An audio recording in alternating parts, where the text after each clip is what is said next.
Fala jovens, tudo bem com vocês? Eu sou o André e hoje vou dar a continuação dos nossos estudos em Gênesis. Hoje é estudo 4, né? E hoje nós iremos abordar o assunto dilúvio, né? É um assunto massa demais, eu gosto bastante, muito abrangente também, né? Não podemos, infelizmente, nos aprofundar tanto assim.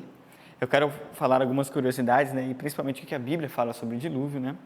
Mas a gente pode ler a história do dilúvio no livro de Gênesis, no capítulo 6 até o 9, você vai ver todos os acontecimentos, né, que aconteceram, né, no dilúvio. E é muito interessante que nós muitas vezes acabamos lendo essas histórias e nós ficamos maravilhados, mas nós nunca nos aprofundamos tanto.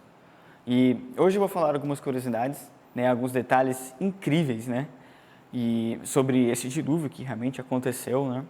E existem relatos, né, fósseis, registros e comprovações, né, de uma catástrofe natural que realmente aconteceu em torno de uns 5 mil anos atrás. Os cientistas que acreditam na evolução falam que foram alguns milhões de anos atrás, né, mas nós acreditamos que foi em torno de 5 mil anos atrás, né? E o mais interessante é que existem registros, né, históricos, certo? Registrados, escritos, né, e são mais de 150 registros diferentes, né, espalhados pelo mundo inteiro, por todos os continentes. Isso é algo magnífico, né? Isso é algo que, de fato, comprova a existência de um acontecimento realmente sobrenatural, né? E, claro, além dos fósseis, né, e registros que nós temos. Mas para nós realmente começarmos esse tema especificamente, por acaso você sabe o real significado, o que é dilúvio, o que dilúvio realmente significa, né? E para isso eu quero que você abra a sua Bíblia em Gênesis capítulo 7, nos versículos 11 e 12, tá? Nós vamos ler o que a Bíblia Sagrada tem a dizer, né? No ano 600 da vida de Noé, no mês segundo, aos 17 dias do mês, romperam-se todas as fontes do grande abismo, e as janelas do céu se abriram, e caiu chuva sobre a terra 40 dias e 40 noites.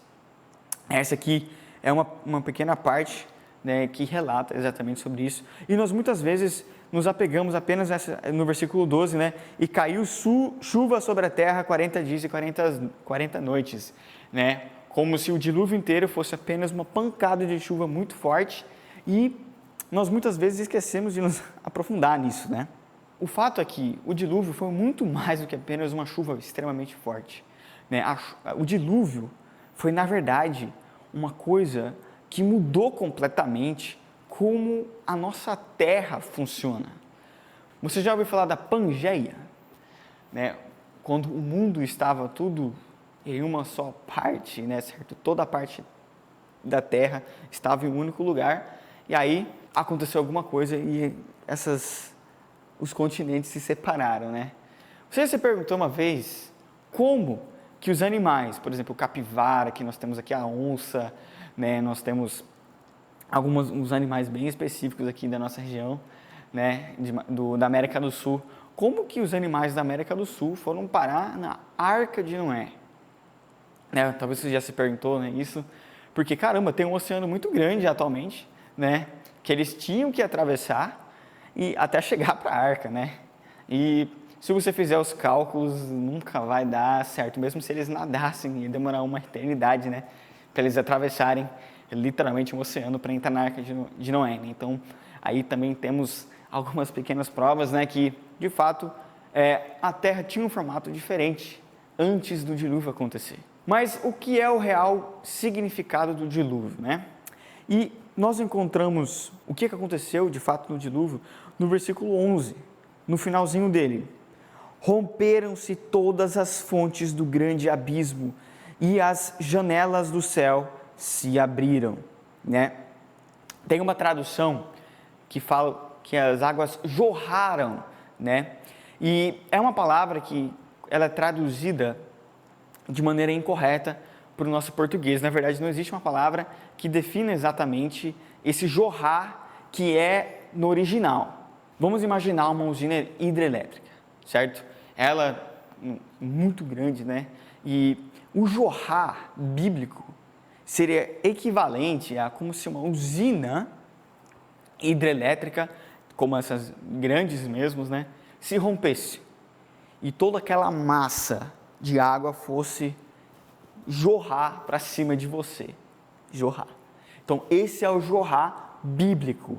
Então não foi apenas uma pequena massa de água jorrar, jorrou um pouquinho de água ali, não. Foram incríveis massas de água que estavam sendo jorradas do subsolo, né? E por isso que isso se torna algo tão sobrenatural. Existe um episódio que aconteceu em 1883, que foi um vulcão e ele chama Krakatoa, certo? Um vulcão que entrou em erupção em 1883. E ele, quando ele entrou em erupção, aconteceram coisas incríveis. Inclusive, aconteceu com que o solo dele quebrasse completamente, se rachasse, aconteceu uma ruptura mesmo no solo. E aí, a gente tem alguns dados incríveis sobre o que aconteceu no ano de 1883, eu vou ler para vocês, prestem bem atenção. A energia liberada da explosão desse vulcão foi de aproximadamente 200 megatons de TNT. Para vocês terem uma noção, é 4 vezes maior do que a maior bomba atômica, que se chama Tsar, que foi lançada em 1961. Então, é 4 vezes maior a quantidade de energia. Isso é uma coisa tão absurda que nós nem conseguimos imaginar, né? O som da explosão foi tão grande que foi ouvido claramente a 5.000 quilômetros de distância. Inclusive, estourou os tímpanos dos marinheiros que estavam a 64 quilômetros, no raio de 64 quilômetros perto do vulcão. Isso é incrível, né? Terremotos foram sentidos em cidades localizadas a mais de 100 quilômetros de distância do local, né? Pedras foram atiradas acima de 27 quilômetros de altura e as cinzas chegaram a 80 quilômetros de altura, né? E o que vocês têm que entender que essas rupturas que a Bíblia está falando aqui, quando as fontes grandes do abismo se abriram, essas rupturas aconteceram. Nós temos um registro de 1883, um registro grande, né? Mas na época de Noé, aconteceram milhares de rupturas da crosta terrestre. Então imaginem o barulho, o estrondo, realmente o impacto gigante que isso traz para as pessoas que viviam antigamente aqui nessa terra. Vou contar também agora um pouquinho da história de Noé, afinal, talvez você não saiba o que tem acontecido. Noé vivia em uma época onde as pessoas elas não ligavam nem um pouco para Deus. As pessoas eram violentas, as pessoas eram completamente apáticas, elas não queriam, elas só faziam coisas ruins mesmo. A Bíblia fala que realmente Deus não se agradou das pessoas e por isso que ele decidiu fazer o dilúvio. E Noé era a única pessoa de todas as pessoas que acreditava em Deus, que confiava em Deus, que se jogava e entregava a sua vida realmente para Deus. E por isso que Deus foi misericordioso e salvou ele, né? E isso aconteceu e eu quero realmente fazer a gente refletir um pouco, né, sobre isso, né? Porque você já pensou, melhor, você já refletiu uma vez que Noé realmente foi o único da família dele. Naquela época as pessoas viviam mais tempo, certo? Então o pai dele, o avô dele, os tios, tias. É incrível que só a família de Noé, literalmente, ele, a esposa dele, os filhos junto com as esposas respectivas, foram salvas. 8 pessoas. É um número ridículo, muito pequeno. Fizeram um cálculo, não sei se é realmente verdade, mas parecia que tinham 2 ou 3 bilhões de pessoas no planeta naquela época. Então, tinha muita gente. E apenas 8 pessoas saíram ilesas desse dilúvio, né? Então, tudo o que aconteceu nessa época mudou realmente completamente nosso ecossistema. Nós temos fósseis de plantas que não existem mais. Temos fósseis de alguns animais que não existem mais. Mas também temos fósseis de animais que existem até hoje. Temos, por exemplo, um lobo, né, que tem registro fóssil de um lobo. E é engraçado que a ciência evolucionista fala que esse lobo tem mais de 160 milhões de anos, né? E ele esses lobos viveram na época dos dinossauros, né? Mas aí meio que entra em contradição, porque todos os dinossauros morreram, então em tese, na verdade, todos os animais na época dos dinossauros teriam que ser extintos, né? Então como que o lobo está vivo até hoje aqui com a gente, né? Mas enfim, vamos voltar ao nosso vulcão, certo? Que teve essa explosão, teve essa erupção completamente surreal, né? E quais foram as consequências dessa erupção, né? A consequência foi um tsunami muito grande. Eles medem que a onda tinha em média de 46 metros de altura. Isso é equivalente a um prédio de 15 andares.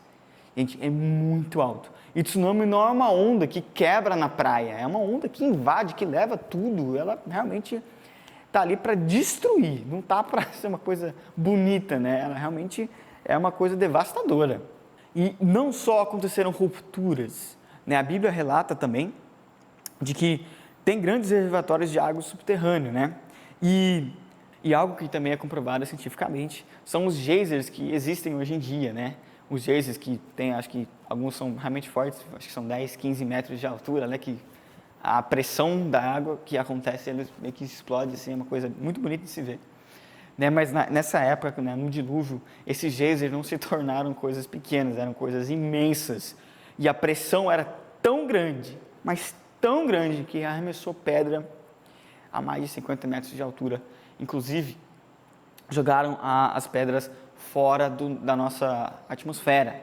E uma curiosidade também muito interessante é que existem vários cometas que voltam, né, para a Terra, e os cientistas acreditam que esses cometas que retornam para as terras, porque os cientistas descobrem que, esses materiais, os cometas que caíram são da Terra, tem elementos da Terra, né? Então, poxa vida, então a nossa ciência está certa, já que quando o Big Bang aconteceu, é assim que a Terra foi construída lentamente de acordo com os milhares e milhares de anos.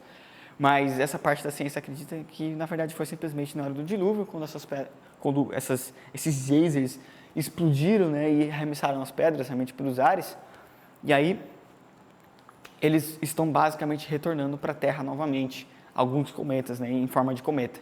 E isso é algo magnífico, né, é incrível, né, como isso realmente aconteceu e como isso, de fato, impactou completamente o nosso ecossistema. E eu vou citar alguns cálculos para vocês que os cientistas fizeram, achei magnífico, né? Eu vou ler aqui para vocês. Os cientistas pesquisaram e fizeram alguns cálculos em relação à quantidade de água que estava caindo sobre a Terra na época do dilúvio. 193 trilhões de litros de água por segundo. É uma quantidade muito grande, né, que a gente nem consegue imaginar direito. Então, vamos exemplificar, né? Ou 1,4 metros de altura por hora. Então, o nível da água subia por hora 1,4 metros. Cara, que absurdo, né? E observação, esses cálculos foram feitos com apenas 1/6 do reservatório de água subterrâneo que existe sobre a Terra. Que loucura, né? Imagina se os cálculos fossem feitos em 100%, né, do reservatório de água subterrânea. É uma coisa maluca. E também existe uma teoria que fala sobre que a Terra tinha uma camada de água, né, e inclusive falam que esse era um dos principais fatores que caiu muita água dos céus, como chuva e tal, mas não, na verdade foram essas rupturas na crosta terrestre que fizeram o total diferencial para a Terra ser inundada completamente no dilúvio. A chuva também fez parte, obviamente, choveu depois, mas não foi a parte mais crítica, né? Foi sim quando realmente se rompeu tudo e as coisas foram separadas, as placas foram separadas. E o que a Bíblia quer mostrar, né, para nós sobre o dilúvio, né? O dilúvio nos demonstra realmente como Deus é poderoso, como Deus é grande, como Deus é soberano sobre todas as coisas. Não existe nada que não saia do controle perfeito dele, né? Deus, ele é um Deus real. Temos milhares de provas para isso, comprovações, né? Deus, ele se demonstra, ele se mostra em muitas coisas. Nós temos tantas provas de fósseis, de registros de um acontecimento. Mas as pessoas buscam, com todas as forças, eliminar a possibilidade da existência de um Deus, para que assim nós humanos pudermos mandar em tudo, né? Nós humanos pudéssemos nos transformar em Deus, né, basicamente, para que nós possamos seguir a nossa vida do jeito que nós queremos, né? Siga o seu coração, que vai dar tudo certo. A famosa frase, inclusive assisti um filme da Disney recentemente, e mais uma vez essa frase, né? Siga o seu coração, né? Estava mais uma vez, né, enfatizado, né, no filme deles. E não é isso que Deus fala, né? Deus, ele é um Deus completamente soberano sobre todas as outras coisas. Ele quer que nós sejamos felizes, mas o nosso coração, ele é completamente enganoso. Quantas vezes nós já nos ferramos por conta que nós seguimos os nossos conselhos do nosso coração, o nosso sentimento. Preciso fazer isso, porque estou sentindo isso. E deu ruim. Fala sério, todo mundo já vivenciou isso. E vai continuar a vivenciar mais, quanto mais você seguir o seu coração. Porque a felicidade verdadeira não está no que o seu coração ele quer. Porque o nosso coração, infelizmente, ele é completamente egoísta, ele é egocêntrico, ele faz com que nós só olhemos para nós mesmos e nós não olhemos para o próximo. E é exatamente isso que Deus faz. É isso que Deus fez por nós. É isso que Deus fez por você. É isso que Deus fez por mim. Deus enviou seu Filho, há mais ou menos 2000 anos atrás, para morrer por você e por mim, aqui na dura cruz, para que nós pudéssemos ter acesso à salvação. Nós somos pessoas ruins, somos pessoas pecadoras. Por mais bom que você seja, nunca vai ser suficiente para chegar à pureza e à perfeição de Deus. Todo mundo aqui nessa terra já fez alguma cagada, já fez alguma coisa errada. Chamamos isso de pecado. E todo mundo já fez isso. E o pecado, em Romanos 6, 23, está escrito: pois o salário do pecado é a morte eterna de Deus. A morte é a separação de nós e Deus. É isso que o pecado faz, nos separa de Deus. Então, precisávamos de um intercessor. Nós precisávamos, como Noé tinha uma arca para salvar ele do dilúvio, essa arca salvou as 8 pessoas, né, que foram escolhidas literalmente por Deus, foram salvas da ira de Deus. Porque esse Deus, ele vai voltar de novo. E a ira novamente vai ser colocada sobre a humanidade. E Deus, ele é um Deus que ele vai escolher os seus. Você pode se chamar filho de Deus? Todo mundo é criatura de Deus. Mas você pode se chamar filho de Deus? Porque é isso que a conversão é. Isso que a conversão significa, de você se entregar, aceitar que ele enviou o seu filho aqui na terra. E assim, através dele, nós podemos ter acesso à salvação. Essa salvação que é de graça, nós não merecemos, né? Mas Deus foi tão misericordioso com nós, tão bondoso com nós, que ele fez isso. Mas Deus, por conta do nosso pecado, por conta de todas as coisas ruins que acontecem nesse mundo, ele precisa ser um juiz também. Ele precisa ser consequente. Tudo que está acontecendo aí vai ter uma consequência. E no livro de Apocalipse nós podemos ler que vai ter o dia do juízo, em que todas as pessoas que não foram convertidas vão estar no dia do julgamento, e Deus irá julgá-los, e as pessoas irão sentir a ira de Deus completa. Exatamente como as pessoas morreram no dilúvio, assim vai acontecer no grande dia do julgamento. As pessoas vão ser lançadas no inferno. Essas pessoas que não têm a salvação vão ser lançadas no inferno. Elas nunca mais vão ter o direito de estar ao lado de Deus, pela escolha que eles fizeram aqui na terra. Tudo o que você fazer aqui na terra tem uma consequência.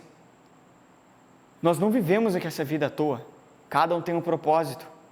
Deus deixou um propósito para você, para mim, um propósito para cada vida. Não importa quem você seja, não importa que tipo de religião você tenha, não importa quem realmente você é. Se você não tem a Deus, infelizmente, de nada importa. Você pode ser o cara mais rico do mundo. Seja o Bill Gates, na verdade nem é mais Bill Gates, né, o cara mais rico do mundo, esqueci o nome, né, o cara da Amazon lá. Toda a fortuna do mundo não vai adiantar. Assim que ele morrer, essa fortuna vai para onde? Vai para a família. Ele não vai levar nada. Exatamente como nós chegamos nus aqui no mundo, nós iremos sair nus desse mundo. Nós não vamos levar nada daqui. A nossa vida é muito mais do que apenas talvez uma vida boa de 80 anos. É muito mais. Deus, ele vai ter que fazer meio que um processo de seleção, exatamente como o Covid está fazendo. Nós estamos vivendo em uma pandemia. Olha como o Covid está sendo. Ele não é um vírus qualquer. Tem pessoas que nem são afetadas pelo vírus, mas tem pessoas que morrem rapidamente com o vírus. Ele não escolhe pobre, ele não escolhe rico, ele escolhe qualquer um. Pode ser você, pode ser eu. Ele é um vírus seletivo. E exatamente assim, Deus também vai ter o processo de seleção. Ele só vai chamar aqueles que pertencem a Ele. Aqueles que se realmente entregaram para Ele. Que entregaram as suas vidas nas mãos dEle. E exatamente, por mais que o Noé até avisou as pessoas, né, que ia acontecer uma coisa, a vinda de Deus vai ser uma surpresa. Em Mateus capítulo 25, versículo 13 está escrito: Vigiai, pois porque não sabeis o dia e nem a hora em que o Filho do Homem há de vir. E minha pergunta para você: que lado você vai estar? Você vai estar dentro da arca, dentro do grupo que realmente se entregou a Cristo? Ou você vai estar no grupo que vai para o inferno, que realmente vai estar longe de Deus? Só existem os dois grupos, não existe um meio termo. Que grupo você está fazendo parte? Você vai entrar como Noé, em uma arca que vai te salvar? Ou você quer continuar a sua vida e depois acontecer o dilúvio mais uma vez? A ira de Deus vai acontecer mais uma vez e ela vai voltar. Ainda há tempo, ainda tem esperança, né? Talvez você nunca tenha ouvido a palavra dessa maneira, mas Deus, ele também fala em João 3,16: porque Deus amou o mundo de tal maneira que deu o seu único Filho ao mundo para que todo que nele crê não pereça, mas tenha a vida eterna. Esse, na verdade, é o desejo de Deus para nós. Ele quer que você aceite esse presente maravilhoso que é a vida eterna. É isso que eu queria falar para vocês hoje, e eu gostaria de finalizar com uma oração. Querido Deus, muito obrigado porque nós temos essa oportunidade de ouvirmos um pouco mais sobre Ti. Muito obrigado porque podemos aprender um pouco mais de Ti, aprender um pouco mais da Tua grandeza. Esse dilúvio de fato aconteceu. Tem tantas coisas incríveis que nós podemos pesquisar sobre. Cara, é incrível a variabilidade, né, de plantas que existiam antes do dilúvio, animais, enfim, é incrível. Quero agradecer porque o Senhor é esse Deus maravilhoso, esse Deus bondoso, que nos entregou o Seu Filho aqui na terra para morrer em nosso lugar, para que nós pudéssemos ter acesso à salvação e que nós pudéssemos ter acesso a Ti, Senhor, e pudéssemos ter a chance de irmos para o céu. Muito obrigado por essa oportunidade. Que o Senhor possa tocar no coração de cada pessoa que ainda não fez esse passo e que essa pessoa ainda possa ter a oportunidade de Te conhecer melhor e de se entregar a Ti, de se converter e de entregar a vida completamente em Tuas mãos. Muito obrigado, esse é meu pedido e meu agradecimento. Em nome de Jesus. Amém. Bom, é isso por hoje. Eu vou deixar o link de 2 vídeos muito interessantes, tá? De um cientista muito famoso, tá? E é o Adalto Lourenço. E ele é um cara incrível e vale muito a pena conferir o conteúdo dele, tem bastante conteúdo dele também online. Eu desafio vocês a pesquisarem sobre o assunto, é muito interessante e com certeza é algo muito bom. A gente se vê no próximo vídeo. Tchau!